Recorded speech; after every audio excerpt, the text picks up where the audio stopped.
林小满，你爸妈虽然死了，但他们欠的钱可没跟着一起没，50万，连本带利，今天你们姐弟俩必须还给我。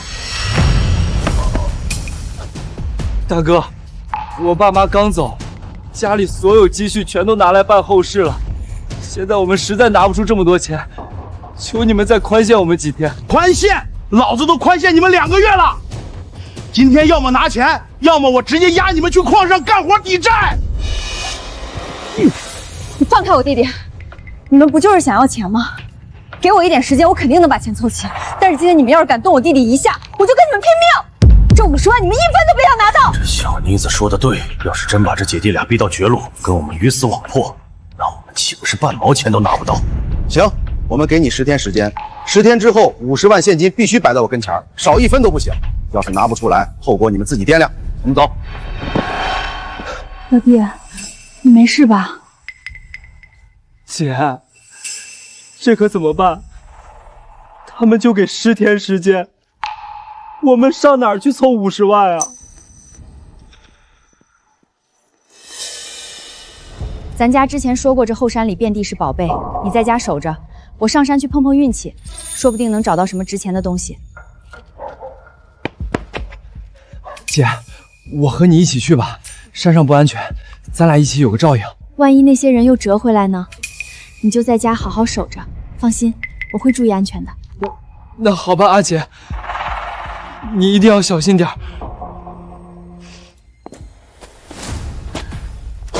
我这都走到头了，怎么一个值钱的东西都没看到？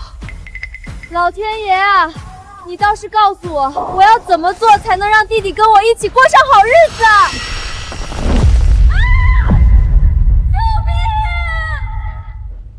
救命！我弟弟还在家等着我，还不想死，谁能来救救我？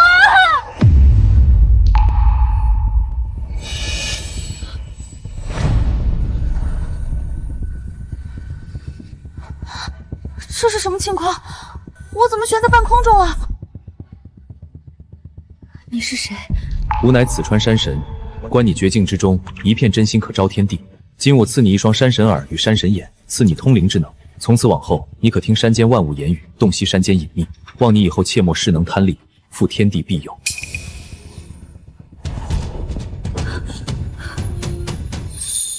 刚刚那个人真的是山神吗？他说的是什么意思？我的耳朵真的能听见山间万物说的话吗？这小姑娘命可真大，掉下悬崖了，居然还没死。谁在说话？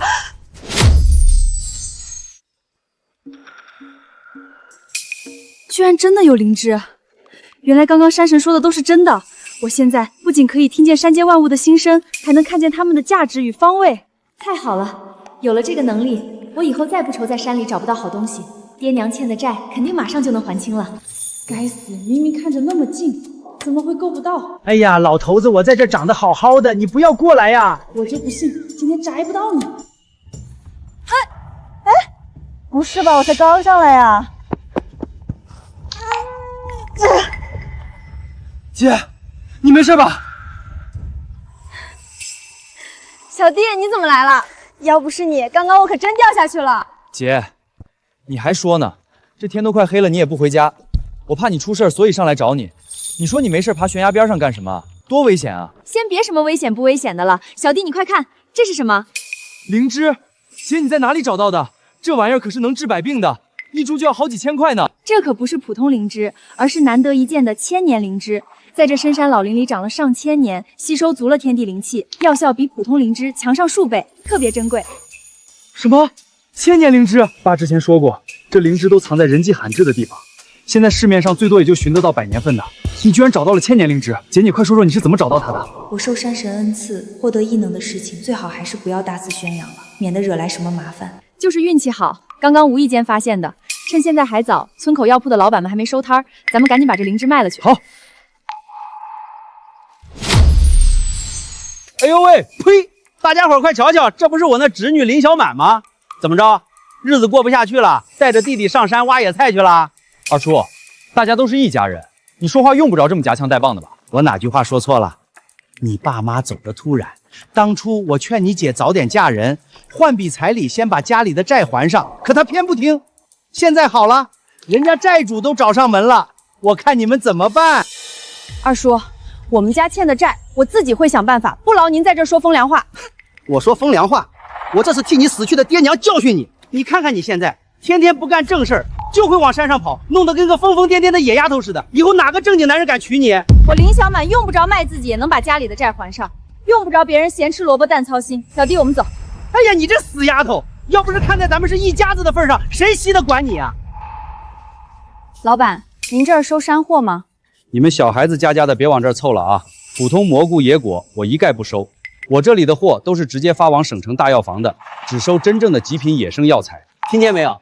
陈老板眼界高着呢，就凭你们两个挖点烂草根也想卖给人家，别在这丢人现眼了。陈掌柜，那如果是1000年野灵芝呢？您收不收？什么1000年灵芝？我的天，这品相，这醇厚的药香，真的是野生的1000年灵芝，还是极品紫灵。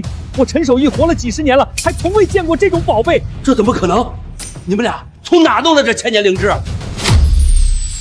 老板，货你也看清了，您给开个价吧。姑娘，这灵芝的品质就算在城里也是抢手货。我做生意最讲良心，不玩坐地压价那一套。这灵芝我给你开11万，你看怎么样？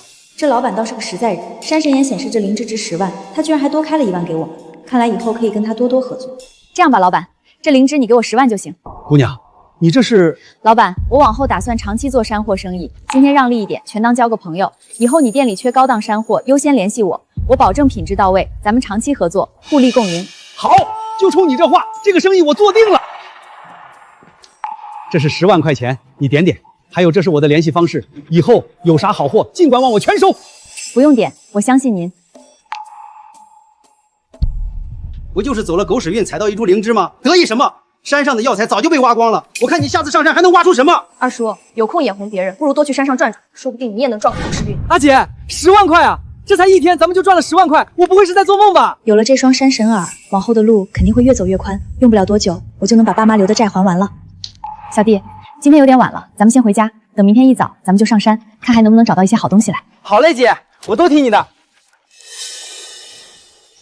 姐，这山这么大，咱们上哪儿找好东西啊？嘘，闭嘴。真倒霉，怎么一大清早有2个人类晃悠到这儿来了？兄弟们，快把身子缩一缩，别被发现了！野山参，我的乖乖，那可是值钱货。小弟，快来，跟我一起把这些野草扒开。居然真的是野山参！这是野山参！我的天哪！我长这么大，从来没见过这么多野山参。看你那不值钱的样子，不就是几株野山参吗？姐，你说的这是什么话？这野山参可是城里大药铺抢着要的东西，一株少说也得8、9千，要是年份老的，卖1、2万都不成壮量。你看看这树根下面密密麻麻的，少说也得有10来株，就算一株8000块钱，那也得有10来万了。那你还等什么？赶紧动手挖啊！注意别伤了身躯。完了完了，这丫头到底是怎么知道我们藏在这里的？这简直就是精准打击啊！谁能来救救我们啊？别喊了，就算你喊破喉咙，也不会有人来救你们的。姐，都挖完了，咱们走吧。好。哎呦，这群野山参天天把须子伸到我身上，痒死我了。终于有人把他们弄走了。这底下居然还藏着冬虫夏草。冬虫夏草，姐，你眼睛也太尖了吧！这玩意儿可比野山参还值钱，一株野生冬虫夏草在城里能卖到20万呢。咱们这下可真是发财了。小弟，这冬虫夏草藏在土下，不好挖，你去找根结实的树枝来，咱们小心点把它们踢出来，别弄断了虫体。好，我这就去找。姐，树枝来了。哎，轻点轻点，我这老腰都要断喽。小家伙倒是有几分眼力劲儿。这老东西还挺娇气。姐，你说啥？没什么。姐，咱总共挖了10株野山参，再加上这根虫草，算下来咱这一趟就赚了快30多万了。小弟，这才哪儿到哪儿啊？往后的日子长着呢。姐，有人来了。哟，这不是小满吗？我还以为这后山没人了呢，没想到你们姐弟俩躲在这儿忙活呢。背着这么大个筐，装了不少好东西吧？拿出来让大家伙瞧瞧呗。我的娘嘞，这不是野山参吗？这么粗，得有几十年了吧？旁边那个是野生虫草，这俩孩子是捅了仙人洞吗？怎么好东西全让他们找着了？有什么了不起的？不就是运气好点吗？赶山这事儿全凭运气。你们今天走运了，明天可就没这么好的事儿了。二叔，赶山不仅看运气，更看本事。像您这样睡到日上三竿才进山，只知道盯着别人筐子的人，怕是连山参的叶子都认不全。你个目无尊长的死丫头，怎么跟二叔说话呢？小弟走吧，咱们还得去赚大钱呢，没时间跟某些眼红我们的人瞎掰扯。好嘞，姐。有什么好得意的？我就不信只有你们能学着宝贝。哎呦，小满啊，快让我瞧瞧，你们今天带了什么好东西？陈老板，这次我们拿来的是纯正的野山参和冬虫夏草，你验验货。极品，真是极品！这些人参的参须完整无缺，最少有50年。这虫草也是不可多得的好货，这批货要是送到省城，那些药房绝对抢着要。这样，小满，野山参和虫草我都收了，一共给你30万，怎么样？再多的叔也实在拿不出来了。成交。听说最近城里的张总在到处高价收名贵药材，要是能碰上他，可就发财了。陈老板，救命啊！张总，您这是怎么了？陈老板，您这儿有没有野生米熊？年份越老越好。我爷爷生病了，医生说他急需米熊入药，不然活不过3日。张总，你也知道，米糊这个东西，专业人士养都养不活，更别说野生的了。我这小店怎么可能会有存货呢？要不我帮你上城里的药房问问，看他们最近有没有收着。没用的，城里大大小小的铺子我全都跑遍了，没有一家有米糊的。陈老板，这米糊药材铺里到处都能见到，怎么还成稀罕物质了？你见的那全是紫皮石斛冒充的假货，正宗的米糊生长缓慢，产量极低，自古便有石斛易得，米糊难求的说法。我上次听到有人采到，还是10年前的事情了。陈老板，求求你再帮我想想办法吧。医生说了，要是没有这米书，我爷爷可能就挺不过去了。我愿意出20万，你帮我打听打听，有没有人能去帮我找到这米书？张总，这不是钱的事儿，米糊都是生长在悬崖石壁的缝隙里，那崖壁陡峭光滑，脚下就是百丈深谷。前些年就有人因为采米糊出事儿了，现在还有谁敢冒险去采啊？要是能找到这米活，就能拿到20万，加上之前赚的40万，不仅能把债还清，反正我现在有山神眼，不如赌一把试试。张老板，这米铎我帮你找。小满，你可别冲动。这野生米糊长在悬崖石壁缝隙，山高壁陡，云雾缭绕，攀爬采摘风险太大。你一个姑娘家，别为了这点钱冒这么大险。就是啊，姐，这太危险了，那悬崖湿滑要命的，还时不时的有落石，咱们别接这活了。小弟，别担心，我心里有数。好，既然小姐有这份魄力，那我就等你2天。大10天中午前，你要是能采到米糊，我愿意出30万买下它。张总，这野生米糊虽然珍贵，可最多也就卖20万，你出30万买会不会有点太多了？只要能救我爷爷的命，花多少钱我都愿意。一言为定。一言为定。姐，你真要上山啊？张总要的那米是长在悬崖峭壁上，可咱们连攀岩的绳索和钩子都没有，怎么上悬崖去采啊？没有绳索可以借，没有钩子可以现打。小弟，咱们要是不赌这一把，怎么才把爸妈欠的债还清？怎么才能开始咱们的新生活？可是，姐，那悬崖太危险了，你要是出了什么事儿，我怎么办？小弟，姐答应你，一定会平安回来。但你要明白，咱们要是连赌一把的胆子都没有，那咱们永远都不可能翻身。姐，我懂了，明天我跟你一起去。姐，这崖壁也太滑了，我都找不到支撑点。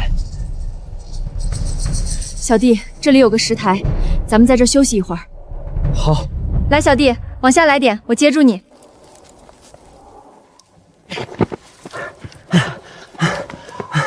妈呀，姐，这米须也太难找了，咱们都在这崖壁上找了快3个小时了，连米须的影子都没看到。怎么会一点声音都没有？可能是因为在下的它深度还不够，你在这儿休息一下，我再下去看看。姐，我不累，我跟你一起下去，2个人找得快一点。你现在太累了，万一待会儿在下面出什么岔子，反而得不偿失。你就这儿好好歇着，攥紧绳索，别乱动，我去就回。好吧，那姐你小心点，有什么事立刻叫我，我下去找你。放心吧。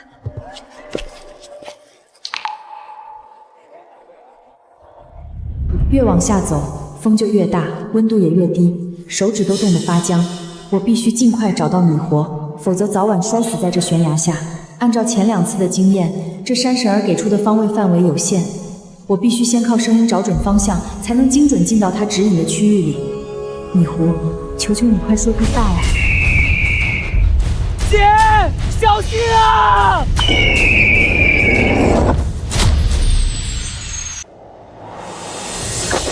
姐，你没事吧？不行，这金雕现在凶性大发，我再在这里待着，迟早会被它撕碎的。那儿有个石龛，不如先去那儿躲一下。按理说这金雕寻常不会主动伤人，今日怎么会突然死咬着我不放？好狡诈的人类，居然趁我出去打猎，想偷我的孩子，看我今天怎么撕碎你！孩子？什么孩子？原来我刚才待的地方旁边就是这只金雕的巢穴，他是误以为我要伤害他的幼崽，才主动攻击我的。这金雕极其护崽，现在他认定我是要伤害他幼崽，不把我撕碎是不会罢休的，必须想办法把它处理掉，我才能继续去找米寻。小弟，你背包里是不是有麻醉剂？有。姐，你要麻醉药干什么？来不及解释了，你快把麻醉剂扔下来给我，快！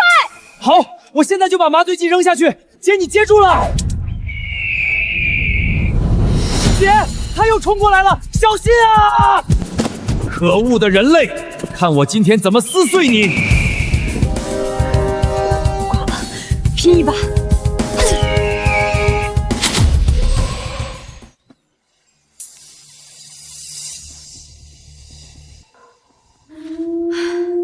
总算安静了，这麻醉剂剂量不大，药效最多撑2个小时。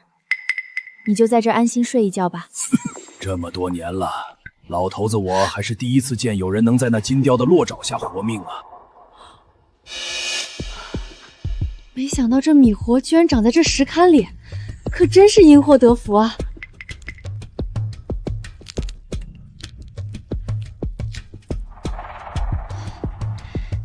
既然找到了米糊，我得赶紧上去，别让小弟担心了。你们几个要乖哦，妈妈没回来之前不许乱动，小心被老鹰抓走了。小丫头别走啊，我可是百年白棘，世间难寻的崖中仙草，被这2只小雕仔压的根子快要断了，你快过来救救我！百年白鸡，真没想到这雕巢里还藏着这么完整的一株野生白蚁，这下可真是赚了。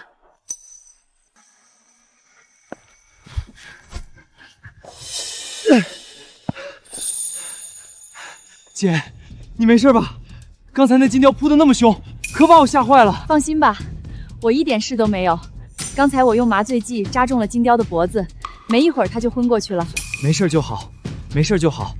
姐，咱们还是回绝张总吧，找米红这事儿太危险了。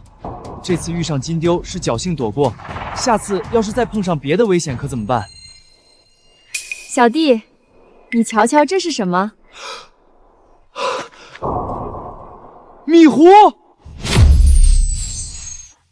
姐，这米糊金黄透亮，足足有巴掌这么大，这少说也得有100年以上的年份了吧？这下不仅张总的父亲有救了，咱们家那50万债务也能还清了。对，把这株米糊卖给张总，拿到那20万，再加上咱们之前攒下的40万，不仅能一下子把债还清，还能剩下笔钱做点小生意。姐，你没事挖这个菱角烤根干什么？咱家后面这东西一抓一大把，你想吃的话，我晚上去给你刨一堆回来。这可不是什么草根，这是3叉白蚁。我之前见村里不少有老药农花高价要收这个，咱这株白蚁这么完整，一定能卖个好价钱。姐，就这玩意儿还有人花高价收呢，真的假的？当然，咱们赶紧把这3叉白芷和米席一起带下山，找陈老板问问门路。他在药材和山货这行混了这么多年，肯定认识想买3叉白芷的人。好，那咱们快走吧。小满，怎么样？你们找到米油了吗？那当然，陈老板验验货吧。乖乖嘞，这还真是野生米糊啊！而且看这米根这么长，我收了10年的山货，还从来没见过这么品相上乘的米糊呢。小满，你可真是有本事啊！你不仅找到了米糊，还是品质这么高的，实在是太了不起了。你是在哪儿发现的呀？就是运气好，在崖壁的石龛里偶然发现的。运气也是实力的一部分啊。那崖壁又陡又滑，要是换做旁人，十有八九就要出事了。你这丫头不仅能平安回来，还能找到米糊，这胆识和寻找山货的能力都是1等1的。陈老板，你别光看米珠啊，来帮我看看这东西值多少钱。我的天，这是3叉白银！你们俩居然能找到这儿稀罕玩意儿，运气也太好了吧！陈老板，你收山货这么多年，见了那么多好东西，怎么看到个白芝就这么激动？你们是不知道，这3叉白鸡可是白鸡里的极品，它的胶质和药效比普通白鸡强10倍不止，还直置在悬崖石缝里，采药人得攀着绳子去采，稍不留神就可能坠崖，一般人根本不敢靠近。前2年邻村有个汉子上山想采这白鸡，还没找到这玩意儿就从悬崖上摔下来，腿都摔断了，养了大半年才能下地。打那以后再也没人敢采这白鸡了。妈呀，姐这也太危险了，咱以后可真不能再去那悬崖了，万一真摔下去可怎么办啊？那陈老板，这株白蓟能值多少钱？市面上这种3叉白姜本来就稀缺，这株白姜块根个头大，分叉粗壮，环纹密集，一看就是长了100年的老货，最低能给到20万。要是慢慢谈，价格还能再往上浮动一些。20万，单单这个白蓟就能值20万，真没想到这个小东西居然这么值钱。小弟，你冷静点儿，我胳膊都被你抓红了。不好意思啊，姐，我就是太激动了。陈老板，你认识的人多，这株白蓟就拜托你帮忙对接一个靠谱买家，价格合理我们就直接出手。放心，我这就打电话帮你们联系靠谱买家，保准不让你们吃亏。这米糊一旦脱离崖壁原生环境，水分和药效流失得很快，放得越久，价值折损就越严重。我和小弟这就去城里给张总送过去，免得耽误他父亲治病。你说的没错，这是张总的名片，上面有他的电话和地址。你们俩赶紧开我的车过去，别耽误了时间。谢了，陈老板。小弟，我们走。林小姐她刚刚打电话说找到米修了，正在往这边赶，这都1个小时了，她怎么还没来？该不会是骗我的吧？张总，实在不好意思啊，我们姐弟俩没进过城，迷路了，绕了一大圈才找到这儿。哎呦，林小姐，你们可算来了，怎么样，找到米熟了吗？张总，100年份的米糊刚摘下来不到2小时，新鲜着呢，您验验货。居然真的是米糊！这株米糊根须完整，毫无损伤，掉皮薄润透亮，这般完美的品相真是100年难遇的珍品。好，有了这米糊，我爷爷他终于有救了。张总，您这是干什么？快起来！林小姐，之前你答应我找米糊的时候，我其实没抱太大希望，没想到你居然只用1天就找到了。我爷爷的命是你救回来的，这一礼你受得起。张总，这是我答应过您的事，本来就该做到，您真的不必这样。林小姐，这里是50万，除了我们之前说好的那30万的米赎钱，剩下的20万是我张某的心意，你拿着吧。张总，无功不受禄，该多少就是多少，那多出来的20万您拿回去吧。林小姐，你这是说的什么话？要不是你冒险帮我找到了米糊，我爷爷恐怕就……总之，钱你必须收着，否则就是不给我张某人面子。好吧，那这钱我就收下了。张总，你快拿着这米糊去给你爷爷治病吧，完了药效就不好了。好，那林小姐我先进去了。姐，张总可真大方，直接给了咱们50万，加上之前赚的40万，还有那一株白骨卖的20万，还完债后，咱们还能剩下60万呢。60万就把你激动成这样，以后咱们要赚的可不止这个数。姐，你说真的？当然是真的，好不容易来一趟城里，走，姐带你消费去。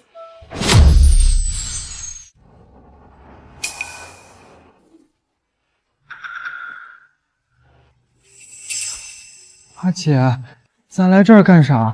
这儿一件衣服都得好几百吧，咱别乱花钱了，赶紧走吧。傻小子，你以后跟着阿姐做生意，少不了要见一些大人物。你连件像样的衣裳都没有，怎么行？今天姐必须给你置办2套好衣裳。2位，我们这儿可是高端男装，一件西装都要好几万呢，可不是什么批发市场。你们身上的泥要是弄脏了我们的衣服，把你们卖了都赔不起。好几万，这么贵，姐，我们还是不要买了，走吧。开门做生意，哪有把人往外撵的道理？我们是来买衣服的，又不是来要饭的。你凭什么狗眼看人低？两位别生气，小昭他就是说话直，没有恶意的。这位帅哥身材真好，是个标准的衣服助挂。我们店更好新到了一批新款，不如我带你去试试。小刘，你别白费力气了，那一套新款休闲装要1万多，他们要是能买得起，我把名字倒过来写。小赵，前2天店长刚因为你区别对待顾客吵过你，要是今天你再被客户投诉到店长那去，你可就要被开除了。你还是少说2句。小刘是吧？把你说的那套最新款的西装，还有那套休闲服，照我弟弟的尺寸，各拿1套。光你指的那个休闲服都要将近2万了，再加上一套最新款西装，整整3万块，你买得起吗？姐，3万块太贵了，咱买个便宜的就行。反正平时都在山里，穿不上这么好的衣服的。瞧瞧，露怯了吧？2个乡巴佬打肿脸充胖子，也不嫌臊得慌。你把刚才的话再给我说一遍。生气什么？小弟，你记着，咱们以前穷，所以买不起这么贵的。现在阿姐有本事挣钱了，必须让你穿得体面面的。去试一件换上。帅哥，这边请，里面有镜子。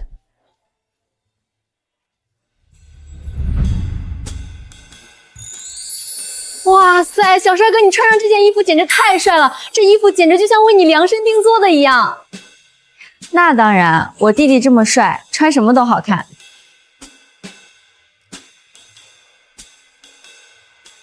就要这2套了，买单，够吗？够！这怎么可能？你怎么可能拿出这么多钱？帅哥，你刚刚换下来的衣服和那套西装已经装起来了，您拿好。谢谢。不客气，您2位慢走。对了，刚刚听说你再被投诉一次，就要被开除了呀。你放心，我人这么好，一定会去你店长那里投诉你的。上等货，黄金便宜卖了！阿姐，咱们不赶紧回去把债还了？来这药材市场是要做啥呀？当然是看看市场上缺什么货，回去咱们就去找什么，这叫知己知彼，百战不殆。哦。小弟，你看那边好几个摊位都在收野生松茸，还真是。阿姐，这野生松茸是什么东西？怎么这么多人抢着收？这野生松茸素有军中之王之称，一般都生长在密林深处，它们和地面几乎因为一体，肉眼很难分辨，难采得很，所以即使品相一般的都能卖到7、8千一斤。7、8千一斤，这野生松茸居然能卖这么高！这虽然难采，但因为知道的人少，平时需求也不大。按说不该有这么多摊位同时收购才对，这里面肯定有问题。咱们找个摊位问问去。老板，打扰一下，想问问这儿为什么这么多人抢着收野生松茸啊？小丫头，后天省里山珍产业展销会要开幕了，评审团专门要咱们本地高海拔野生松茸做主推展品，还要统一收一批精品鲜菌送去参品，供采购商品鉴。哦，这野生松茸平时就不多见，而且今年山里雨水不均，松茸总产量比往年少了大半，货就更紧俏了。现在市场价都炒到2万块一斤了，还供不应求。2万块一斤？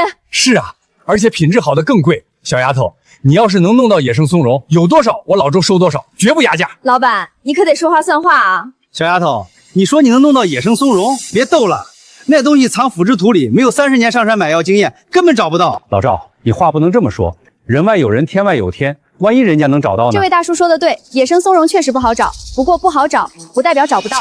小丫头，牛皮可别吹大了。你要是能采到野生松茸，我老赵的名字倒着写都成。大叔，名字倒着写就不用了，您备好钱，等着收货就行。阿姐，阿姐，你慢点儿，拽我去哪儿啊？回家找野生松茸。姐，这野生松茸到底长在哪里啊？咱们都走了半个钟头了，连个蘑菇影都没瞧见，是不是来错地方了？嘘，闭嘴！怎么除了风声就是虫鸣声？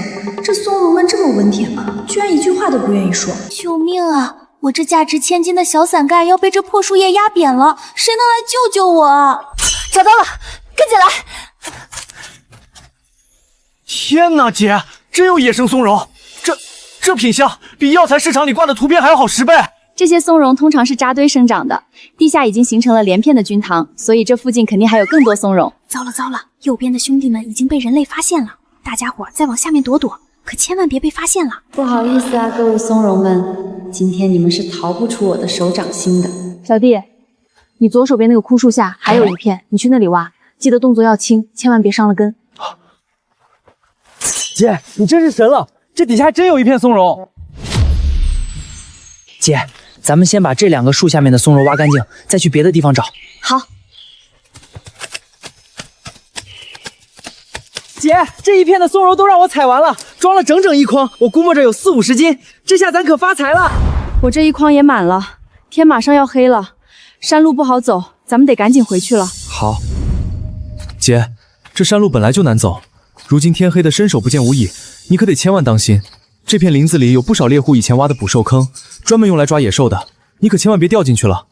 好，你也小心点，你掉下去我可拉不动你。怎么可能？我之前跟着爸来过好几次山里，这里的路我熟得很，怎么可能会掉进？小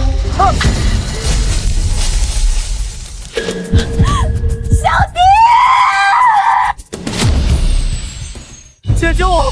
我好害怕，下面好黑。别害怕，姐在这儿呢。你先试着慢慢起身一下，看看能不能站起来。姐，我的左腿好像脱臼了，根本动不了。这坑好深，我爬不上去了，我会不会死在这儿啊？小弟别慌，千万别乱动，姐来想办法救你上来。这可是我和姐辛辛苦苦采的松茸，可不能糟蹋了，一定要把它们护好。都什么时候了，你还顾着这些松茸，先顾好你自己行不行？姐，这是我们好不容易才采到的，要是糟蹋了，今天的苦就全白吃了。钱重要还是你重要？钱什么时候都能挣，你要是出事了，姐怎么办？先别动，姐马上来，你上来。哎，这小娃娃怎的这般不小心？这陷坑荒废这么多年，泥土早松垮的不成样子，也就我这节老根左侧还能撑得住几分力道。小弟，你听我说，你左手边大约30厘米的地方有一根老树根，那地方最结实。等会儿你用右脚踩着它。哎呦，小姑娘也不知道下手轻点，疼死我了。小弟，抓住这根藤条，把它在你的腰上绕2圈，用你没受伤的右脚踩住我刚才说的树根，使劲往上爬。好，我知道了，姐，我这就照你说的做。姐，我准备好了，你拉。撑不住了，我快要被勒断了。小弟，藤条要断了，你快使劲往上拽。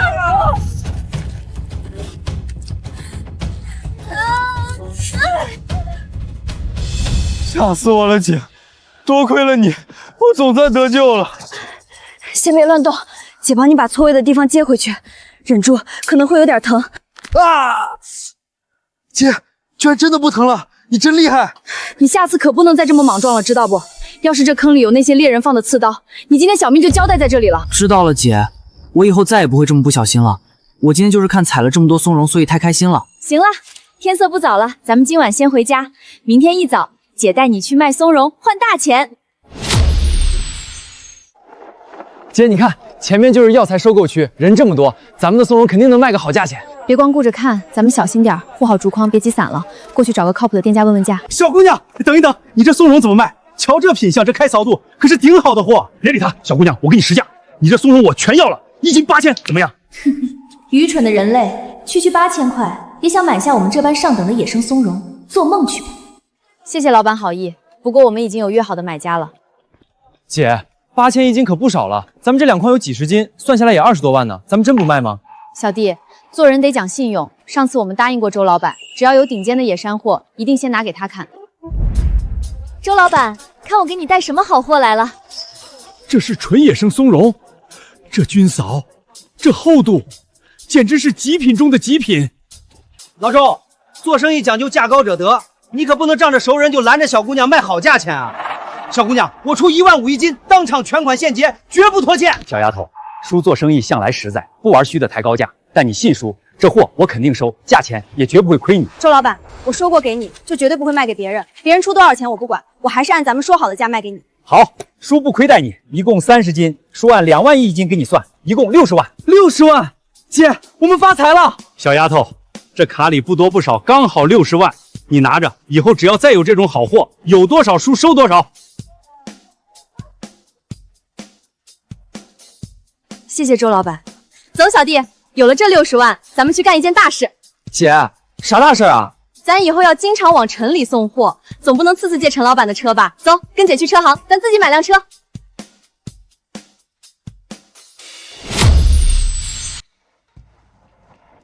哎呦，这车真气派，这得10几万吧？咱们村什么时候来大老板啊？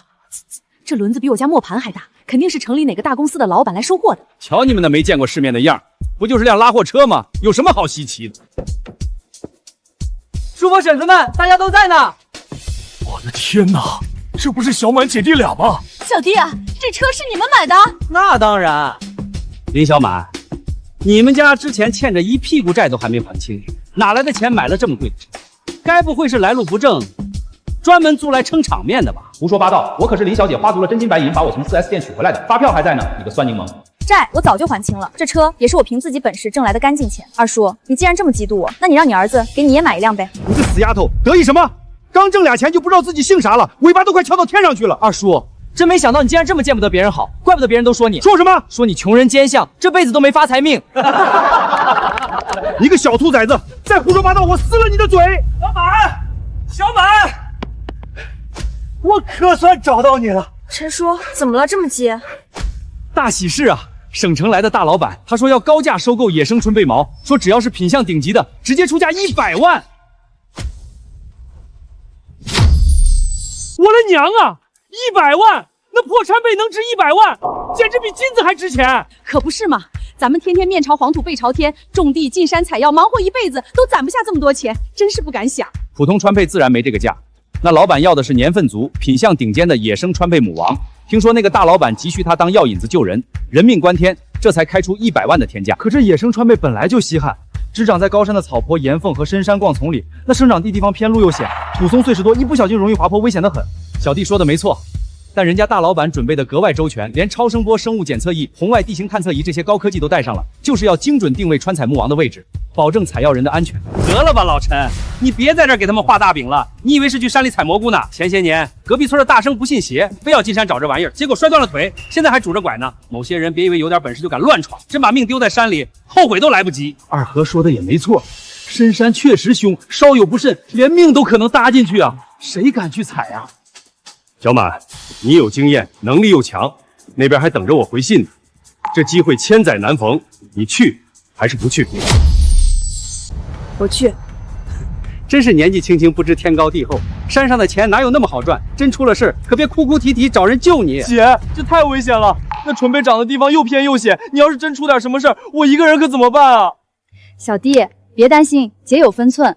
而且人大老板带了专业的探山和安全设备，再加上我熟悉山里的情况，不会有事的。那我要跟你一起去。好，明天咱们一块儿上山。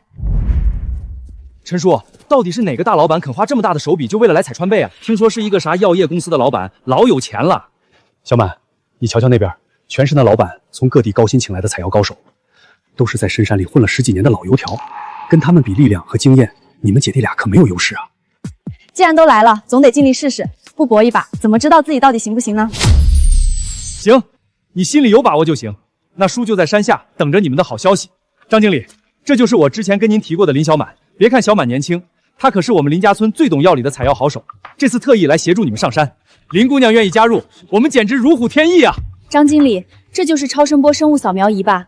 真能探测到地下的春败根茎吗？对，这台仪器能发射微频超声波，通过回波反馈来判定土壤下层植物根茎的密度和形态，帮我们粗略锁定春败集中生长的大致区域。原来如此，有了这台仪器，再结合我山神感知的能力，这次寻找百年川台卯王就更有把握了。不愧是大老板出手，装备就是先进，有这专业仪器兜底，比我们瞎摸乱找靠谱多了。这次说不定真能撞上大运。这是从哪儿冒出来的小丫头片子啊？这进深山寻药是你一个小丫头能掺和的吗？姐，这个王大强我知道，他是隔壁村出了名的采药人，在这帮人里算是个头，说话分量很重。你们既然知道我，小姑娘，你就听我一句劝，现在下山还来得及。这深山可不是你家后院，进去了可不是闹着玩的，一会儿真出了事儿，没人顾得上救你。再说了，上山采药本就是老爷们儿该干的营行，你一个女孩子家的，就该在家洗衣做饭，安稳过日子，偏要跑来挣这种刀口舔血的钱，纯属瞎胡闹。山里靠的是真本事，不是嘴皮子。到底是谁能找到川贝木王？上山就知道了。小丫头片子还挺嘴硬，吵什么呢？我请你们来是来找川贝魔王的，不是让你们来吵架的。谁再多说一句，立刻给我滚下山去！现在立刻检查装备，出发！原来他就是雇我们来找川贝魔王的大老板，没想到这么年轻。面对王大强的挑衅，竟然毫不退缩，倒是比调查资料里的更有意思。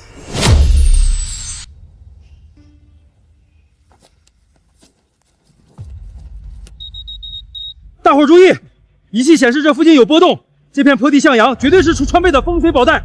大家听王哥的，快拿药球找！别挖了，别挖了，我才不是什么川贝梅呢，就是普通的大蒜而已啊！王大强，这里的土质太干，沙性太重，川贝洗尸，这里不可能有。你个黄毛丫头懂什么？没看见老子手里这仪器在亮灯吗？这可是省城来的高级货，难道还不如你一双肉眼？就是，小姑娘家的懂什么？找药这行当轮不到你插嘴，免得待会儿丢人现眼。仪器亮灯是因为这地底下有大量的野蒜根系、电磁介质和冲桃母类似。不信，你们尽管挖。什么蒜？这分明就是冲贝！老子现在就挖给你看！这居然真的是蒜，不过是一时看走眼了。这深山里川贝多的是，我迟早找出来。又来了一群不怕死的兄弟们，等他们再往前走2步，咱们就一起上，咬死他们！等等，前面有危险！林小满，你少在这里装神弄鬼！探测仪明明显示前面的波动最强烈，你想耽误谢总的时间是不是？前面是眼镜蛇的窝，现在正是蛇的敏感地，他们对外来入侵者的攻击性很强。要是不想送命，就绕道走。放屁！老子在山里混了10几年，什么蛇没见过？谢总，别听这丫头胡说八道，她就是想抢头功，故意拖延时间。大家给我出！王大哥，我姐从来不会乱说，山里的蛇最凶了，真的不能往里闯，太危险了。住手！别在这里杞人忧天，耽误大家赚钱。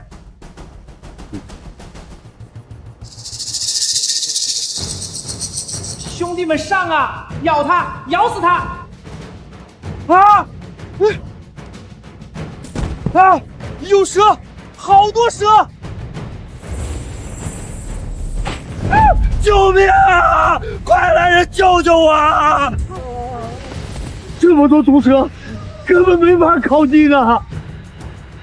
王大强，闭眼！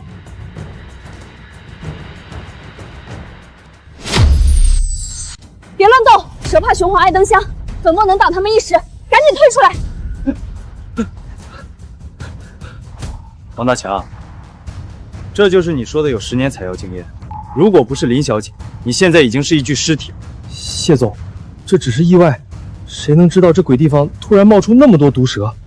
林小姐，刚才你撒的是什么神仙药粉？居然连眼镜蛇都怕成这样！这是我自己配的防蛇粉，进深山必备。王大强，高科技仪器虽然好用，但它测不出活物，进山找药还是要多靠经验和自己的判断，不能一味逞强。哼，我不过是一时失察罢了。林小姐，既然你懂山里的情况，也看得准凶险，接下来就由你带路吧。谢总，探测仪显示的波动没错，但方向偏了，我们得往西北方向的山谷走，那里的土质才是川台某最喜欢的黑土层。那边全是悬崖峭壁，根本没有路。没路是因为你没走过。谢总，想找到川台某王，就跟我来。都跟上。李小满，你带的什么路？前面那片向阳的陡坡多亮堂，视野又好，咱们不去那边，非往这阴森森的树林钻干什么？川北母系冷凉湿润，刚刚那片向阳干沙坡连个树荫都没有，土都晒冒烟了，绝对不长川贝。你懂什么？向阳花木易为春，植物不要晒太阳啊！谢总，咱们别听这丫头的，我带大家去那片亮堂坡地找。跟着林小姐走，谁再多句话，就立刻给我滚下山！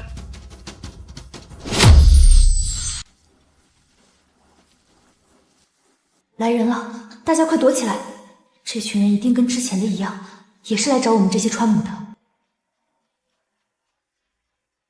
找到了，响了！这探测仪响的这么厉害，肯定就在这里！哈哈，川北母王是我的了！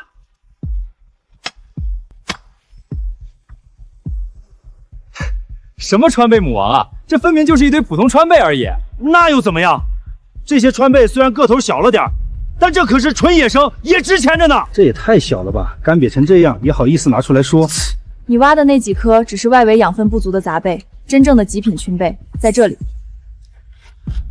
天哪，这光泽和个头，这是生长了至少10年以上的野生冲贝啊！这些野生菌配母质地紧实，品相堪称完美，实属罕见。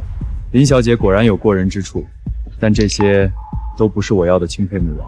谢总，先别急着，这片阴湿地带范围不小，母王一定藏在这里，咱们再往深处找找。既然林小姐这么胸有成竹，那我们继续往里走。你个小丫头片子，竟让谢总如此看重你，等会儿看我怎么收拾你，叫你再得意。这丫头今天把风头占尽了，真让她带着谢玉找到纯贝猫王，咱们还怎么拿到那100万？强哥，可人家小丫头是真有本事啊！刚才要不是她反应快，咱们早被眼镜蛇咬了。屁的真本事，不过是瞎猫碰上死耗子，正好带点防蛇粉而已。等着瞧，待会儿我一定找个机会，让明小们在谢宇面前狠狠出丑。你们几个别往前走了，那前面的枯木堆看着厚实，实际底下全是空的，掉下去摔不死也残。大家停下，前面的枯木堆下面是空的，雨水一泡，土质极不稳定，千万别踩上去，容易塌方。林小满，你少在这危言耸听，一路上你指挥这个指挥那个，真把自己当盘菜了。老子用探测仪看过了，这底下的电磁波动比刚才还强，绝对有纯贝猫王。王大强，那是底下的铁矿石在干扰仪器的电波波，那片枯木根本承受不住咱们这么多人的重量，你想死别连累大家。谢总，别听这丫头瞎忽悠，她就是胆子小，怕这怕那的，能找到纯贝母王才怪。我今天就证明给您看，到底谁才是真正的采药专家。你看，我们都上来了，这空速堆也没塌呀。王大强！啊！救命啊！我的腿好疼！王大强，都怪你，非要拿那破仪器瞎扫，偏不听小满姑娘的劝。这下好了，咱们全得交代在这儿了。都他妈少废话！老子又没逼你们跟着上来，现在抱怨有个屁用！林小满那个小丫头片子呢？肯定是她早就知道这地方会塌，故意不拦着我，看我笑话对不对？我拦你了。是你自己不听劝，要逞能往前走，现在出事了，反倒怪起我来。小弟，你没事吧？我没事，姐，就是蹭破点皮，我也是的。没事就好。把腿伸出来，我看看。少假惺惺的，我才不领你的情！你就是巴不得我摔断腿，好独占找穿跑苗王的功劳。你这小腿又红又肿，明显是骨裂了，你逞能硬扛着也没用。这伤要是不固定好，就算咱们能出去，你这条腿也保不住。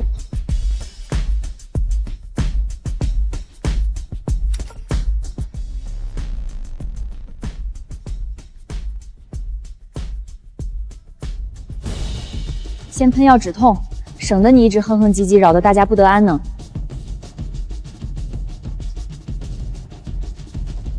谢总，你也受伤了，先处理一下伤口吧。一点小伤不碍事儿，咱们现在得先想办法从这儿出去。这坑口的岩壁直上直下，而且湿滑不堪，根本找不到可以落脚接力的地方，时不时还有碎石往下掉，贸然往上爬只会引发再次塌方。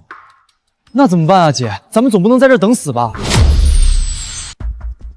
伤口不处理容易感染，你先包扎一下，我来想办法出去。谢谢。小姐姐，西侧岩壁后面是空的，有一处溶洞直通上面。谢了。这深坑的西侧岩壁后面是一处天然溶洞，可以直接通到地面。放你娘的狗屁！这溶洞哪能那么巧就在咱们坑壁后面？我看你是困傻了，在这胡说八道。就是啊，小满姑娘，这事儿可不能瞎说。咱们现在体力本来就撑不住，要是走错了方向，可就真没活路了。你们看，这一片岩壁的苔藓长势比别处旺得多，说明背后有空隙通风散湿，而且能闻到风里带着山外松枝的味道，肯定是通着上面的，不会有错。林小姐说的没错，这里确实能听到外面风声，不是死壁。居然真有洞！我的天，小满姑娘，你可太神了！算你运气好，说对了。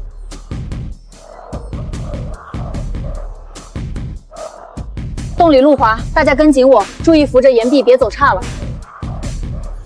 林小满，你能不能慢点走？我腿骨裂了，你倒是脚步轻快，一点都不体谅伤人。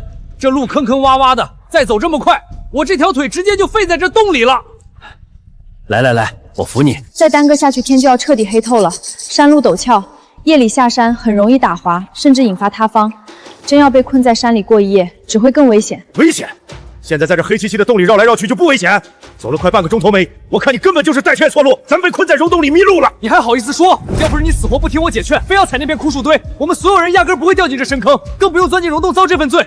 现在反倒倒打一耙，怪我姐带路。小屁孩也配教训我？他林小满带着我们在这洞里瞎转悠，走了这么久，连出口的影子都没见到，分明就是路选错了。真要走到死胡同，咱们全得困死在这儿。我姐一路都在找通风的出口，半点没走错。明明是你自己逞强闯祸，拖累所有人，不反省自己就算了，还一直喋喋不休挑刺，有你这样的吗？都别吵了，你们看，那是什么？有光，那里有光，那绝对就是通往山外的出口，咱们总算能出去了。可算有盼头了。再在黑洞里绕下去，湿气裹着寒气，我骨头都要冻僵了。老头子，我在这石缝扎根1000年，常年不见人影，今日总算有人进来，能陪我说说话了。1000年金线莲，那可是可遇不可求的极品药材，居然能在这个溶洞里碰到。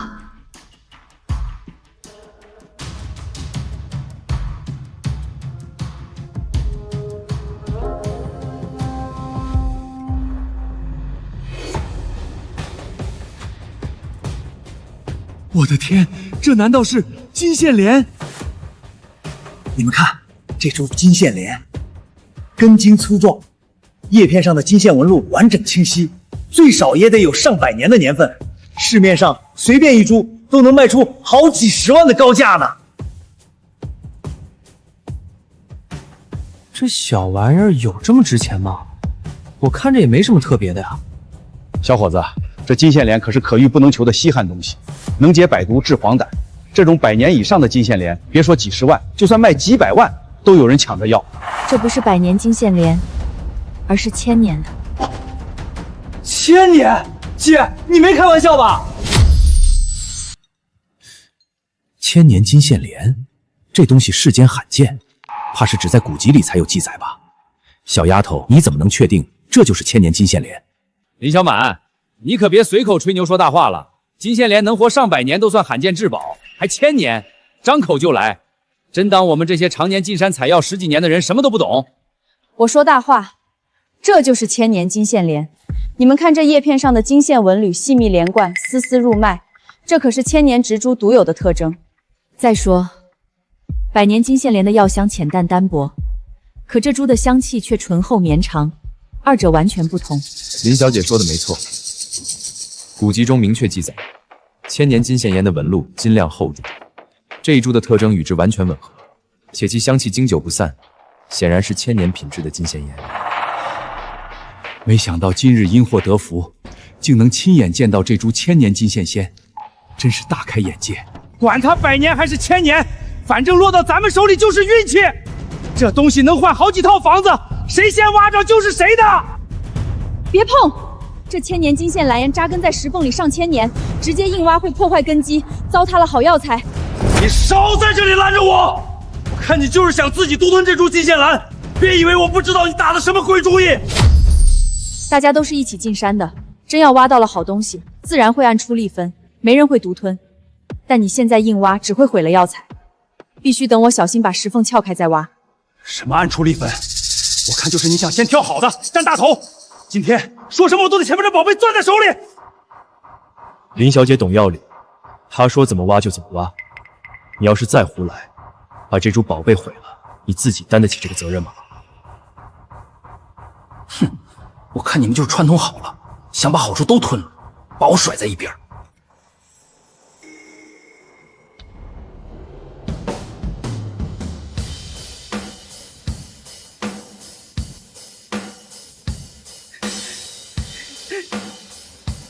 这下咱们不仅能出去，还挖到了1000年金线莲，真是太走运了。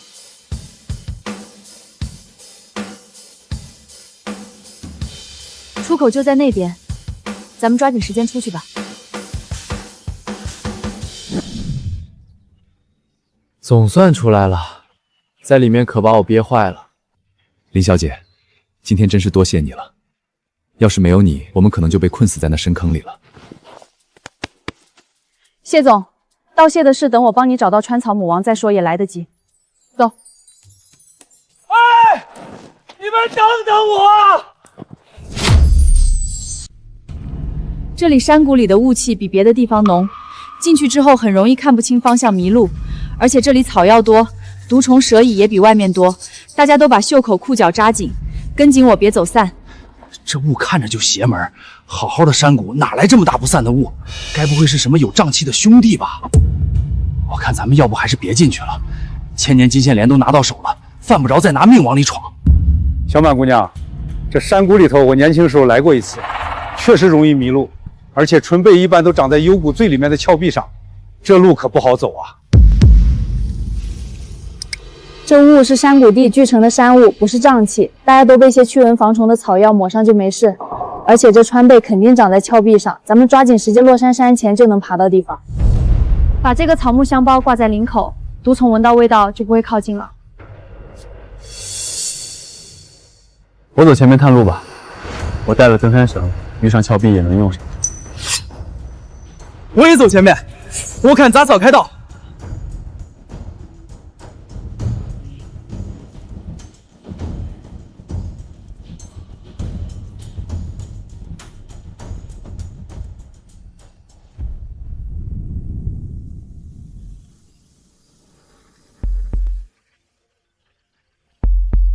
这花长得倒是挺好看的，我摘几朵回去给媳妇儿。别碰！别碰！那是断肠草，碰一下皮肤就会溃烂，严重的话会要命。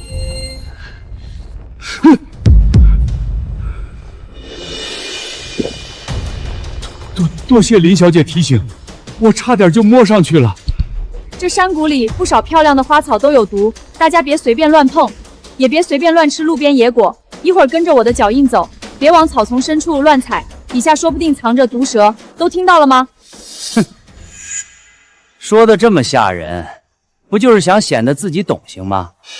我看这花草跟别处的也没差，哪来那么多要命的毒物？哼，不信你可以试试，要是真出了问题，我可没工夫救你。行了，小满姑娘认得的毒草比咱们多，听她的准没错。别在这里逞口舌之快。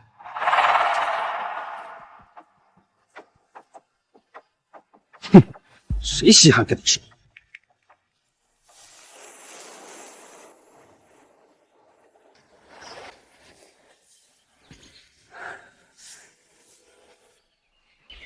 这是虫令，成片生长，说明这里的土壤和湿度非常适合珍稀药材生长。咱们找对地方了。又来了一群找川贝卯王的，真是不知死活。虽然母王就在前面的泉眼岩洞里，但他们难道不知道母王身边守着一头灵鹿吗？外人根本难以靠近。川贝卯王就在前面，大家快跟我来！林小姐，你到底是怎么知道这些药材位置的？怎么每次都能找到别人找不到的东西？山里待久了，自然就有了感觉。草木有灵，你善待它们，它们就会告诉你秘密。这不是本事，是缘分。你这个感觉可比那些高科技一切准多了。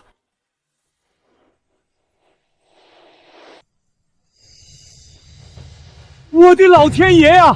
这岩洞里的宝贝也太多了吧！你们看，那是石斛还有天麻，这些东西个个都长得这么壮硕，光是这里的药材加起来就已经值不少钱了。谢总，你看，川佩波王在那里。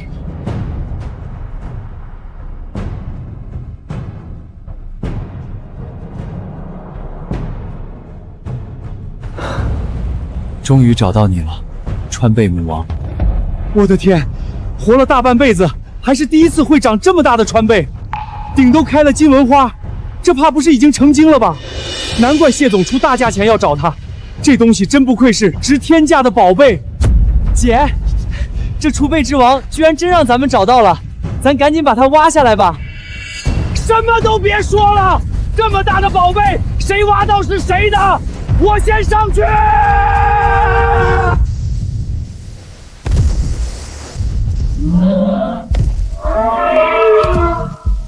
什么东西？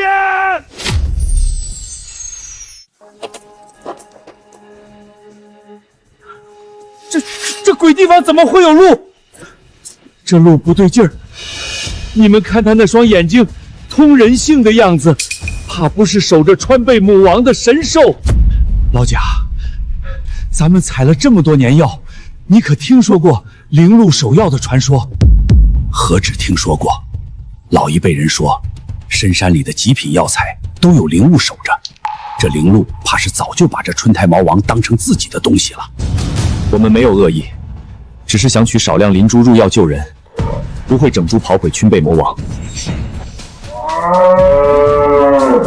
人类都是贪婪的人类，你们休想伤害母王，我不会让你们靠近半步。谢总，这灵鹿戒备心极强，他认定我们要伤害川贝魔王，不肯退让。我只需要一小块灵包，不会伤及植物根本。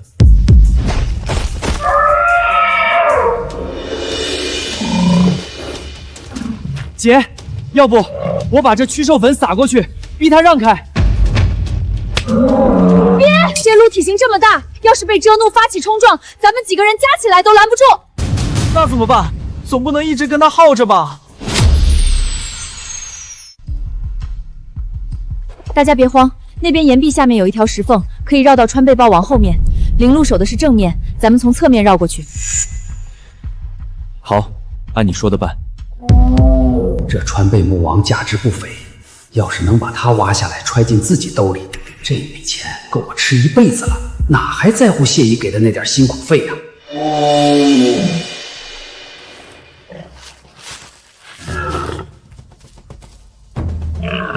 这是我自己做的野果草药饼，也不知道这灵鹿会不会吃这东西。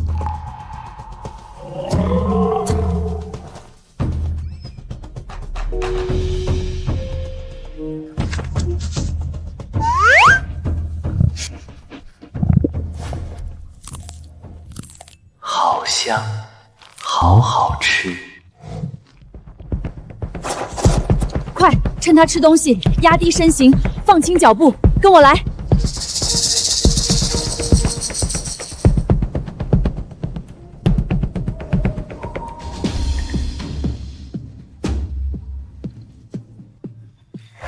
哎，大哥，你慢点，这石头上有水，特别滑。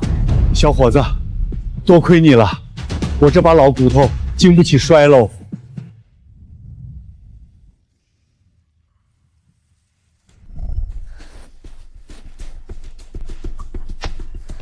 谢总，下手过重会损伤母王主根，后续植株会枯萎死亡的。那怎么办？用这个慢慢撬，不能伤到根须。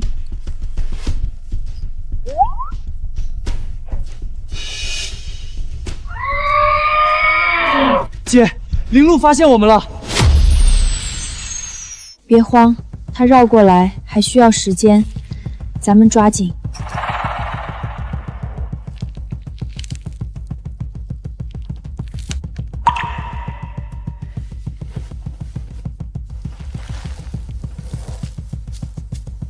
零件已经取好了，够用了。川贝母王居然没有被这群人挖走，居然只是取了一小块灵宗，领头的那个小姑娘反而把根填回去了。原来他们不是来毁掉母王的，既然他们没有伤害母王，那就随他们的便吧。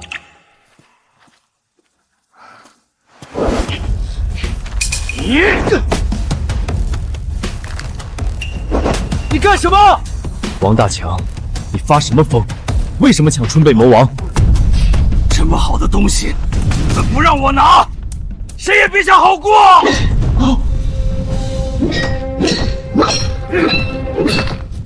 王大强，你疯了！快住手！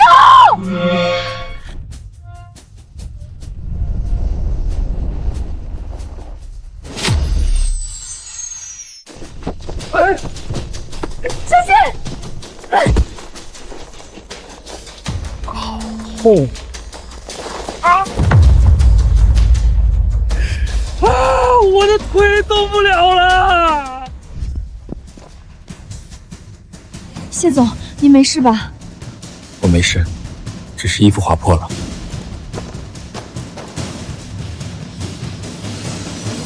师傅，您忍一下，我先帮您止血。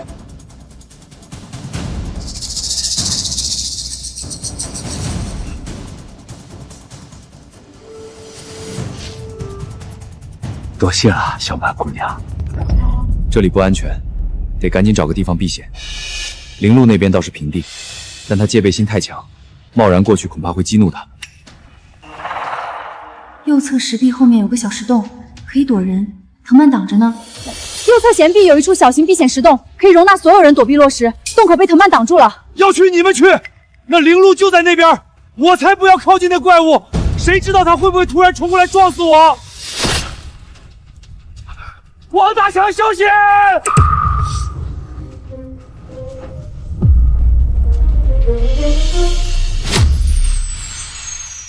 你疯了！这时候还挑三拣四，不要命了！快跟我走！快走！岩壁还在掉碎石。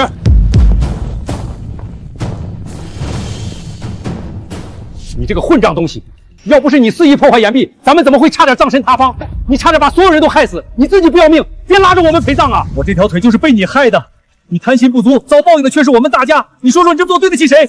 我也没想到这岩壁会塌，我帮你处理伤口，忍一下，可能会有点疼。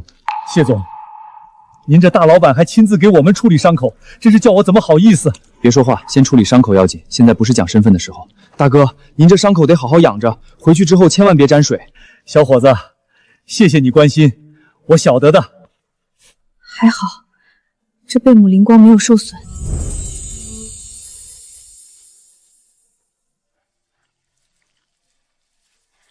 外面好像安静了，我出去看看。塌方已经停了，岩壁应该暂时不会再次坍塌。没事了，出来吧。灵鹿没有要攻击的意思。小满姑娘，都这时候了，你还惦记着养护那青背卯王？这植株受了惊吓，根系松动，不处理好的话会枯萎的。咱们走吧。林小姐，除原定的100万酬劳外，我额外再赠予你一笔补偿金。今天若不是你，我们不仅拿不到林所，可能连命都要丢在这山谷里。谢总客气了，我只是做了该做的事。这参贝母王是天地灵物，值得被善待。小满姑娘，我采了30年的药，今天算是开了眼了。你这本事，这心性比那些所谓的采药专家强太多了。是啊，小满姑娘，今天要不是你，我们这群老骨头怕是都要交代在这山里头了。以后你要是有用得着我们的地方，尽管开口。那就多谢各位了，天马上要黑了，咱们还是赶紧下山吧。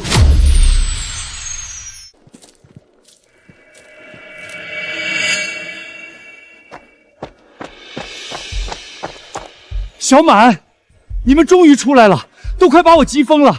你们都进去1天了，一点消息没有。陈叔，让你担心了，我们都没事。没事就好。这一天我提心吊胆，生怕你们在山里迷了路，或是遇上什么凶险。张经理，你带王大强还有这几位师傅去处理一下伤口。是，谢总。林小姐，都怪我鬼迷心窍，想要独吞春贝母王，还害大家遇险，对不住了。山里的规矩你应该懂，贪念太重，早晚会出事，以后别再这样了。我知道了。谢总，这一趟收获还算满意吗？非常满意，不仅拿到了需要的领主，也见识了林小姐的真本事。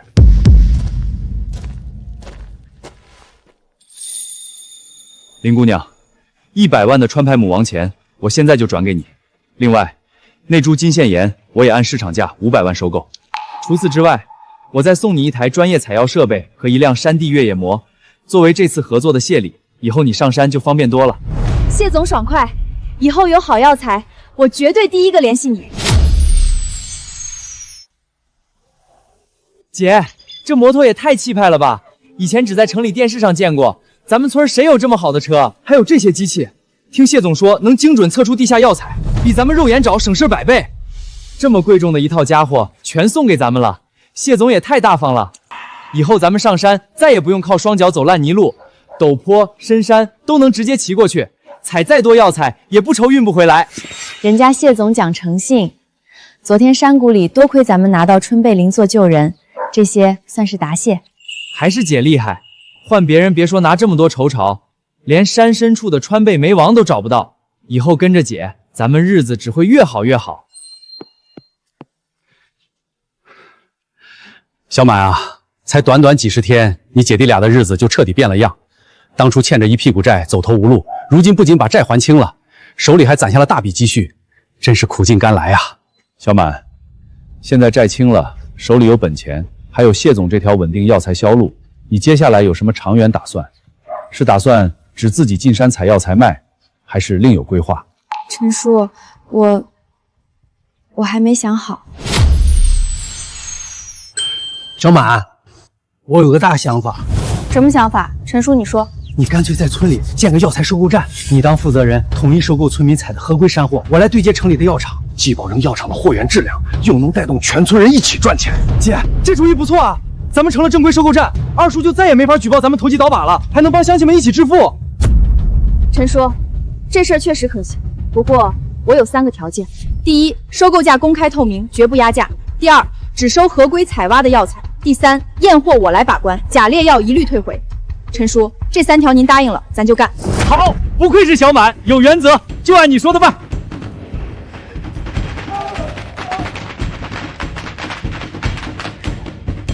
父老乡亲们，咱们林家村药材收购站今天正式开业了，大家手里有药材的尽管拿来。大家排好队，一个一个来。小满负责验货，价格公道，绝不压价。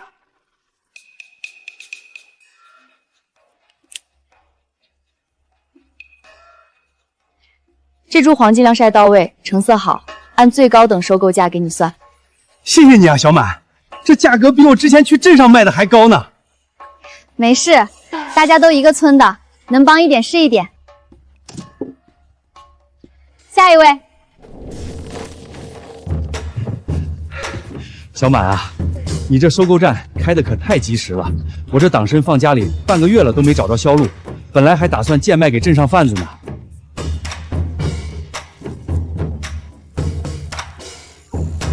您这党参干度够，品相也不错，都符合咱们收品标准，我按最高价收。好好好。小满，以前林二和家造谣你的时候，俺们也跟着瞎起哄，是我们眼浅心窄，你别往心里去。以后能不能让俺们也跟着你干啊？过去的事就过去了，大家齐心协力，把药材种好，一起致富。好，多谢小满妹子了哈，我保证以后一定好好干，绝对不生事。小满，第一天咱们就收了500斤，这可是咱们林家村药材致富的第一步。500斤只是个开头，陈叔，验货这根弦别松，规矩守住了，这碗饭咱们才能长久的吃。姐，不好了，二叔他在村口也开了一个收购点，他还压咱们1块钱的收购价，好多刚从山上下来还没排队的村民都被他拉过去了。这个林二和真是见不得咱们好，咱们刚开收购站帮乡亲们赚钱，他就来拆台，这人心怎么就这么黑呢？他要开就让他开吧，咱们按咱们的规矩来，村民们心里自有一杆秤。那也不能就让他这么截胡啊，要不咱们也降点价，不能让他把客源都抢走了。咱们不能降价，说好的公开透明最高价，说出去的话不能改。他压价收，自然会在药材的验收上找补，好货贱收，坏货滥收，时间长了，大家自然知道哪边靠谱。可是姐，咱们今天刚开业就被他抢了好些货，这不平白让他占便宜吗？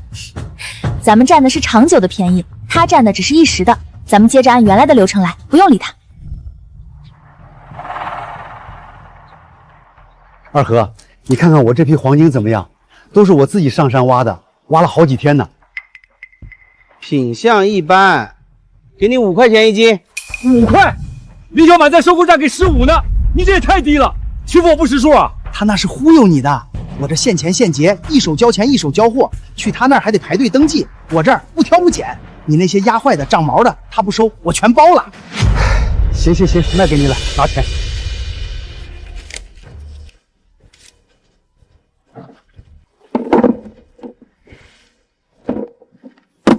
林小满，你以为开个收购站就了不起？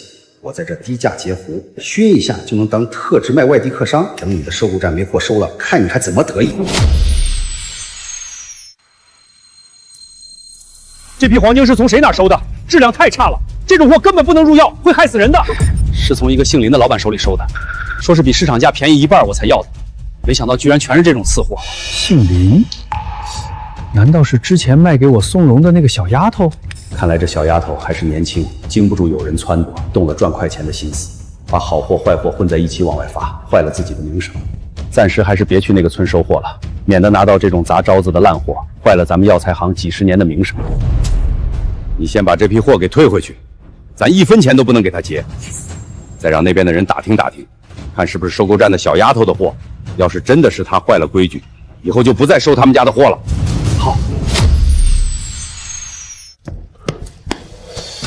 姐，陈叔，出大事了！怎么了这是？跑这么急，是不是山上出啥事了？今天我拉着咱们收的一批黄狰去城里药材市场送货，好多药材老板一听见货是林家村出来的，死活不肯收，都说咱们村子流出去的药材质量差，硫磺超标，不敢往大药厂供货。怎么可能？咱们收购站验货一向卡得死死的，发霉熏流、品相不好的药材一概不收，每一批货我都亲自盯着分拣，怎么会有问题？到底是谁在外头乱造谣？我本来跟老周约好交货，刚到市场就看到送货师傅推着这筐黄狰往回走，说有个姓林的老板的货要全额退回，1分钱都不给结算。我听见姓林，还以为是咱们这边不小心漏出去的次品，连忙上前拦住。仔细一看才发现根本不是咱们收购站收的货。陈叔，你快看这货，颜色黑得发死，凑近全是呛人的留香酸味，轻轻一捏就散架。咱们收的正经皇宫都是天然棕褐色，自带清润药香，质地软糯油润，哪会是这种残次翻新货？到底是哪个缺德玩意儿在打着我们的名号卖次品？除了林二和，不会有第2个人干出这种缺德事。果然是他！昨天他压低价格收村民手里的残次药材，我当时就觉得不对劲，原来是收破烂黄龟拿硫磺熏完冒出优品卖，还顶着咱们整个林家村的名号，硬生生把全村药材的口碑全糟蹋了。二叔心眼也太坏了，就为赚一点黑心快钱，害得咱们收购站被城里药材商排挤，往后咱们正经采的无硫好药材根本没人敢收。他鼠目寸光，只盯着眼前这点小利，靠熏流次品牟利，早晚要自食恶果。明天一早，小弟你带上这空劣质黄金去找老周，再去镇上的药厂把整件事说清楚，把他的货和咱们收购站的货彻底分清。还好你遇事冷静，要是咱们冲动他对峙，反倒落旁人闲话。只是村里乡亲不知情，万一继续把次货卖给他，最后只会一起吃亏。等市场误会解开，便召集村民讲明利害。药材生意靠良心，熏流次品虽能多赚，却会砸了村子招牌。以后再好的药材也难卖上好价，不能因林二和一己私利断送全家长远出路。必须让所有乡亲看清二叔打的歪主意，再也没人上当把次货卖给他。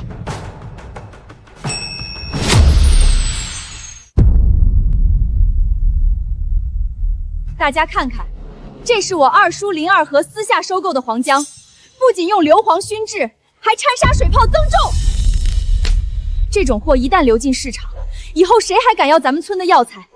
咱们好不容易建立起来的信誉，全得毁在他手里。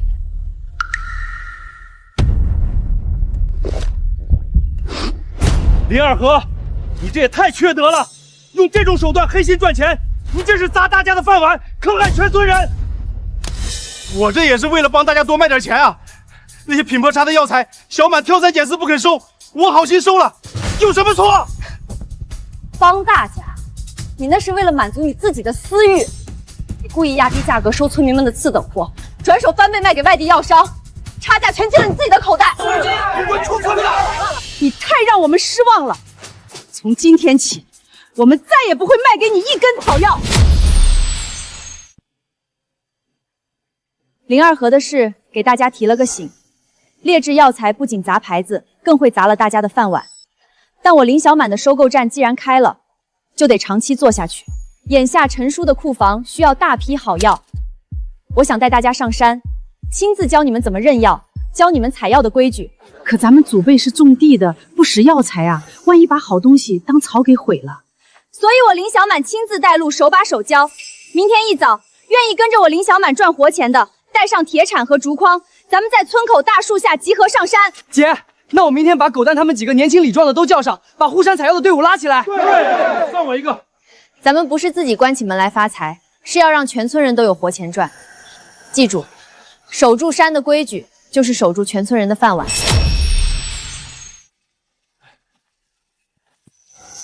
又来人类了，希望这次不是连根刨的贪婪鬼。上次那群人太可人了，把我们好多兄弟姐妹都掐死挖走了。找到了，大家都跟着我。天哪，这么多野生黄狰，我在这村里活了大半辈子，都没见过这么密的一片。这要是全挖回去，得换多少钱啊？这片黄狰是上百年的老根群，这是山林给咱们的馈赠，但不是给咱们糟蹋的。采药的第一条规矩：采大留小，禁止连根刨茎，把幼苗留下，把黑土重新盖回去，明年它还能长出新的。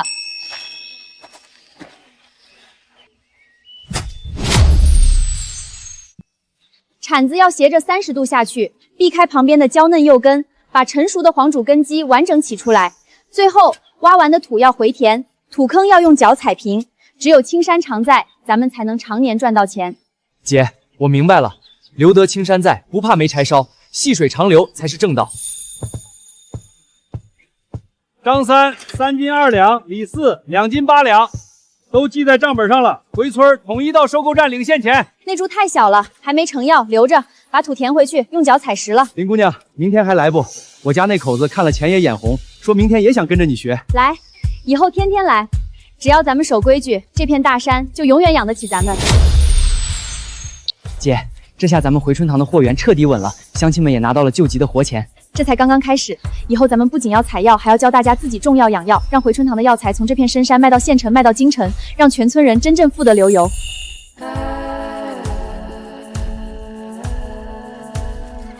林姑娘，我们省城第一制药厂愿意出高于市场2成的价格签长期独家供货协议，以后你手里这10几个村子的优质野生药材全部供给我们，价格好商量。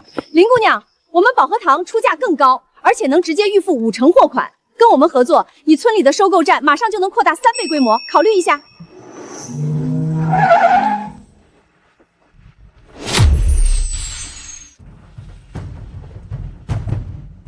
各位，林姑娘的药材已经由我们谢氏集团预定了，2位的胃口未免太大。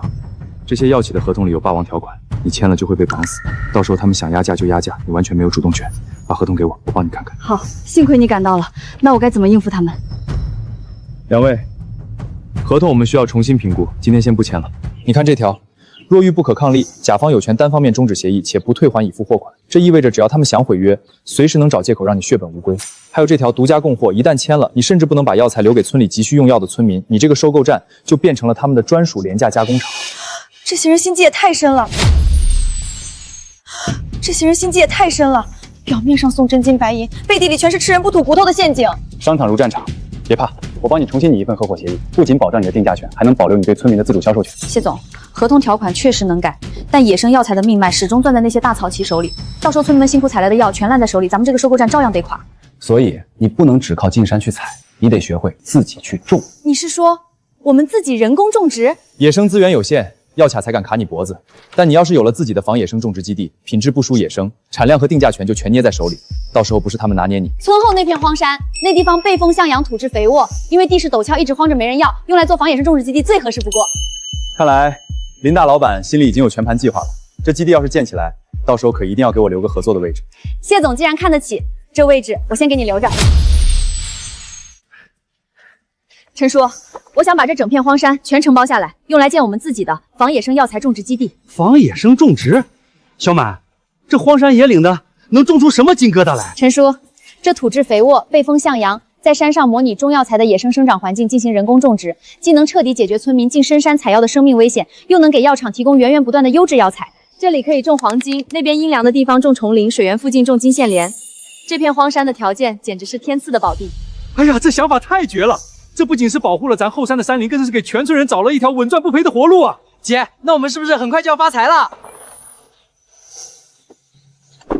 林小姐，后山承包的事儿你已经在推进了吧？谢玉，你消息果然灵通。